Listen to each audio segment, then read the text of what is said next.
এখন একটা জিনিস ভালো হয়েছে, আমি প্রতিদিন শাড়ি পরতে পারছি। শাড়ি আমি খুব পরতে ভালোবাসি, কিন্তু সেরকমভাবে পরা হয়ই না। তা যাই হোক, এখন মাঝে মাঝে বিকেলবেলা শাড়িটা পরা হয়। না, অনেক শাড়ি সব আলমারি ভাজে ভাজে আর কি, আলমারি না, সরি, আলমারি ভাজে ভাজে না, আলমারির ভেতরে শাড়িগুলো ভাজে ভাজে নষ্ট হয়ে যাবে। এখন শাড়িটা পরা হয়ে যাচ্ছে, একটা একটা করে শাড়ি প্রায় পরছি। না, শাড়িগুলো তো নষ্ট হয়ে যেত, যেখানেই যাই চুড়িদার, জিন্স, স্কার্ট এইসব করেই যাওয়া হয়। কিন্তু বাড়িতে বসে শাড়িগুলো পরা যাবে।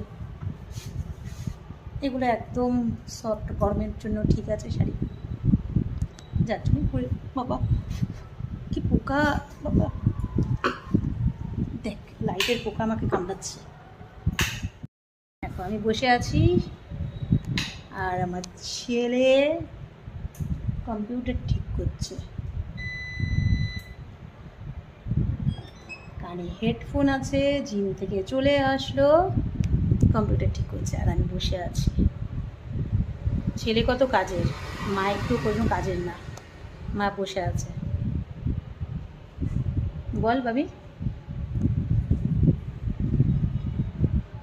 এদিকে তাকাবে না, ও ভিডিও হচ্ছে তার কারণে, বুঝেছ? কিন্তু আমি অতক্ষণ মুখ বন্ধ করে থাকতে পারি না। 10টা বেজে গেছে, এখন উপরে চলে যাব।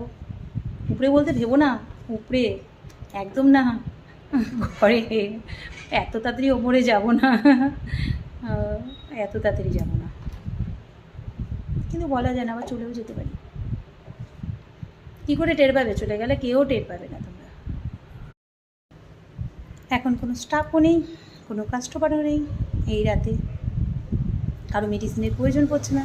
প্রয়োজন নাই তাই ভালো, ঠাকুরের কাছে সবসময় প্রার্থনা করি কারোর জন্য মেডিসিনের প্রয়োজন না পড়ে, কিন্তু প্রয়োজন পড়লে আমাদের কাছে এসো, খুব কম পয়সায় পেয়ে যাবে। দেখো ছেলে আমার কাজ করছে।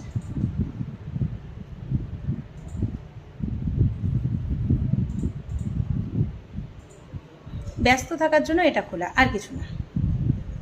একটু ব্যস্ত থাকতে পারবো, লোককেও পরিষেবা দিতে পারবো, এটা বসে গল্প করতে পারবো। এমনি টাইম তো চুপচাপ বসে থাকি, শুয়ে থাকি, ওতে তো শরীর খারাপ হয়ে যাবে না।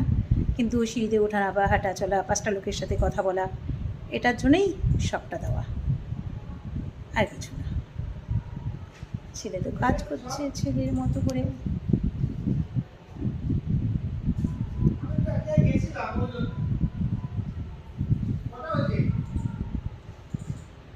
চলো টাটা।